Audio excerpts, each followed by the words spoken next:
خوش آمدید۔ اگر مائکرو اکنامکس کے ملٹیپل چوائس سوالات کی تیاری کر رہے ہیں تو بالکل صحیح جگہ پر ہیں۔ فکر کی کوئی بات نہیں، اس سیشن میں ہم تمام اہم اصولوں کو بالکل آسان زبان میں سمجھیں گے تاکہ امتحان کی تیاری بہترین ہو جائے۔ تو آج کا ہمارا سفر کیسا ہوگا؟ ہم 5 اہم چیزوں پر نظر ڈالیں گے۔ سب سے پہلے جانیں گے کہ مائکرو اکنامکس ہے کیا، پھر دیکھیں گے کہ اس میں کیا کیا آتا ہے۔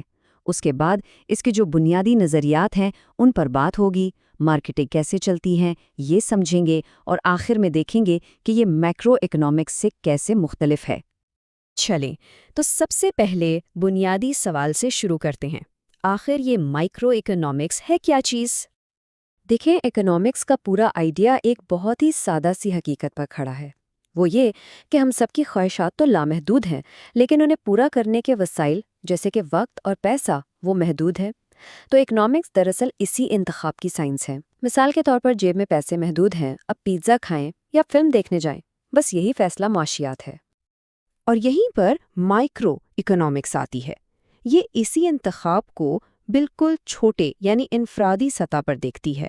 یہ سمجھنے کی کوشش کرتی ہے کہ ایک فرد، ایک گھرانہ یا ایک کمپنی کیسے فیصلہ کرتی ہے، جیسے کہ وہ پیزا خریدنے والا فیصلہ۔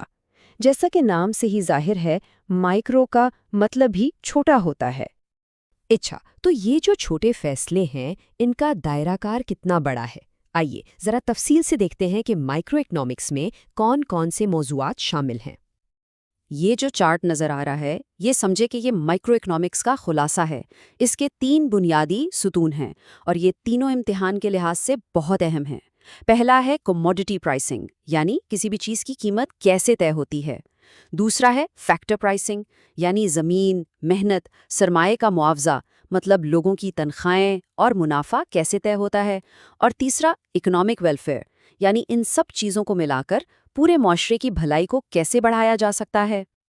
تو اگر بالکل آسان لفظوں میں کہیں تو مائکرو اکنامکس بنیادی طور پر 3 سوالوں کے جواب تلاش کرتی ہے۔ چیزوں کی قیمت کیا ہوگی، لوگوں کو ان کے کام کے بدلے کیا ملے گا، اور کیا ہم اپنے محدود وسائل کو بہترین طریقے سے استعمال کر رہے ہیں۔ یہ تینوں پوائنٹس امتحان کے لیے کلیدی ہیں۔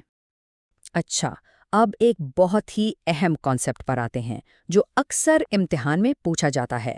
ماہرین معاشیات جب کسی ایک چیز کا اثر دیکھنا چاہتے ہیں تو وہ باقی تمام چیزوں کو وقتی طور پر مستقل یا کانسٹنٹ مان لیتے ہیں۔ اس تصور کو لاطینی زبان میں سیٹرس پیریبس کہتے ہیں، جس کا مطلب ہے باقی تمام چیزیں برابر رہیں۔ جیسے اگر ہمیں یہ دیکھنا ہے کہ پیٹرول کی قیمت بڑھنے سے اس کی مانگ پر کیا اثر پڑے گا، تو ہم یہ فرض کر لیں گے کہ اس دوران لوگوں کی آمدنی، گاڑیوں کی تعداد یا موسم میں کوئی تبدیلی نہیں آئی۔ یہ ایک بہت اہم مفروضہ ہے۔ چلیں اب تک جو سمجھا ہے اسے پرکھنے کے لیے ایک چھوٹا سا سوال دیکھتے ہیں۔ یہ بالکل اسی طرح کا سوال ہے جیسا امتحان میں آ سکتا ہے۔ جی ہاں، درست جواب ہے پرائس تھیوری۔ یہ نام اچھی طرح یاد کر لیں کیونکہ یہ مائکرو اکنامکس کا دوسرا نام ہے۔ اور ایسا کیوں ہے؟ کیونکہ جیسا ہم نے دیکھا، اس میں تقریباً ہر چیز کا تعلق قیمت کے تعین سے ہے، چاہے وہ چیزوں کی قیمت ہو یا لوگوں کی تنخواہوں کی۔ ٹھیک ہے، تو اب ذرا اس مشینری کے انجن روم میں چلتے ہیں اور ان بنیادی نظریات کو دیکھتے ہیں جو مائکرو اکنامکس کو چلاتے ہیں۔ دیکھیں، کسی بھی مارکیٹ میں 2 ہی بنیادی کردار ہوتے ہیں۔ ایک طرف ہیں خریدار یعنی کنزیومرز، جن کا مقصد ہوتا ہے اپنی تسکین یا یوٹیلیٹی کو زیادہ سے زیادہ کرنا۔ دوسری طرف ہیں بیچنے والے یعنی پروڈیوسرز، جن کا مقصد ہوتا ہے اپنا منافع بڑھانا۔ مائکرو اکنامکس کی پوری کہانی انہی 2 کرداروں اور ان کے مقاصد کے گرد گھومتی ہے۔ یہ والا کانسیپٹ اپرچونٹی کاسٹ یا موقع کی لاگت، اس پر سٹار لگا لیں۔ یہ امتحان میں تقریباً لازمی پوچھا جاتا ہے۔ اس کا مطلب بہت سادہ ہے۔ جب بھی ہم کوئی ایک چیز منتخب کرتے ہیں تو ہم اس کے بدلے میں جو دوسری بہترین چیز چھوڑ دیتے ہیں وہی ہماری اپرچونٹی کاسٹ ہے۔ مثال کے طور پر اگر چاکلیٹ اور وافلز میں سے چاکلیٹ کو چنا تو وافلز سے ملنے والی خوشی جو قربان ہوئی وہی ہماری موقع کی لاگت ہے۔ اچھا، ایک اور اہم فرق جو امتحان میں آ سکتا ہے وہ ہے پازیٹیو اور نارمیٹیو اکنامکس کے درمیان۔ بس اتنا یاد رکھیں، پازیٹیو بیانات حقائق پر مبنی ہوتے ہیں۔ یہ بتاتے ہیں کہ کیا ہے اور انہیں ڈیٹا سے صحیح یا غلط ثابت کیا جا سکتا ہے، جبکہ نارمیٹو بیانات رائے پر مبنی ہوتے ہیں، یہ بتاتے ہیں کہ کیا ہونا چاہیے۔ امتحان کے لیے ایک ٹپ: جس جملے میں بھی شوڈ یا ought to جیسے الفاظ نظر آئیں، سمجھ جائیں کہ وہ ایک نارمیٹو بیان ہے۔ تو سوال یہ ہے کہ یہ سارے نظریات اصل زندگی میں کہاں نظر آتے ہیں؟ جواب ہے مارکیٹس میں۔ یہ سب کچھ بازاروں کے ذریعے ہی ہوتا ہے۔ یہ گراف شاید اکنامکس کی سب سے مشہور تصویر ہے، اور امتحان کے لیے تو یہ انتہائی اہم ہے۔ دیکھیں، یہ جو اوپر جاتی ہوئی لکیر ہے، یہ سپلائی یعنی رسد کو ظاہر کرتی ہے کہ بیچنے والے کتنی چیز بیچنے کو تیار ہیں، اور یہ جو نیچے آتی ہوئی لکیر ہے، یہ ڈیمانڈ یعنی طلب ہے کہ خریدار کتنا خریدنا چاہتے ہیں۔ اور وہ پوائنٹ جہاں یہ دونوں ایک دوسرے کو کاٹتی ہیں، اسے ایکویلیبریم کہتے ہیں۔ بس یہی وہ جادوئی نقطہ ہے جہاں مارکیٹ میں کسی چیز کی قیمت اور مقدار دونوں طے ہو جاتی ہیں۔ اب ساری مارکیٹیں ایک جیسی نہیں ہوتی، ان کی مختلف قسمیں ہیں۔ پہلی ہے پرفیکٹ کمپٹیشن۔ سوچیں سبزی منڈی کے بارے میں، جہاں بہت سے لوگ ایک جیسی سبزی بیچ رہے ہیں۔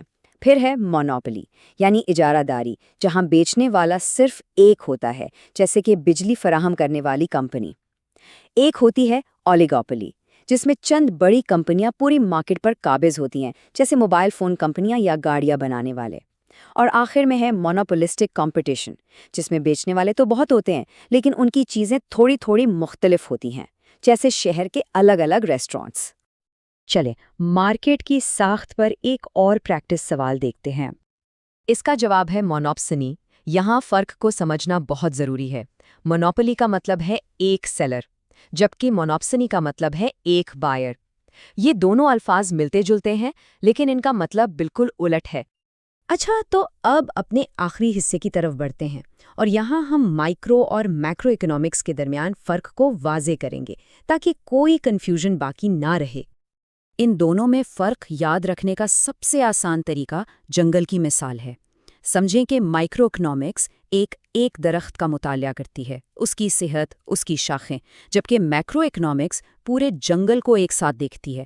جنگل کتنا گھنا ہے، موسم کا اس پر کیا اثر ہو رہا ہے۔ یہ ٹیبل امتحان کی تیاری کے لیے ایک بہترین ٹول ہے۔ اس میں سارے فرق ایک جگہ جمع کر دیے گئے ہیں۔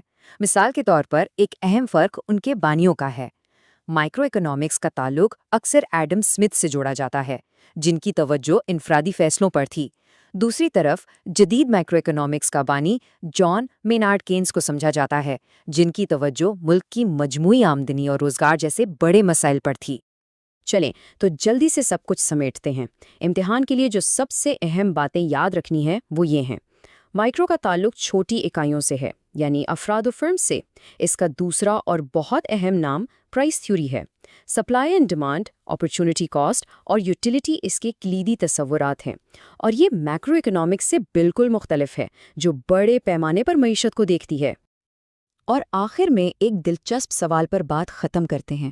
سوچیں کہ کیسے ایک بڑی ٹیکنالوجی کمپنی کا کوئی ایک چھوٹا سا فیصلہ، جو کہ ایک مائکرو اکانومک فیصلہ ہے، بالآخر پورے ملک کی جی ڈی پی اور روزگار جیسے بڑے یعنی میکرو اکانومک اشاریوں پر اثر انداز ہو سکتا ہے۔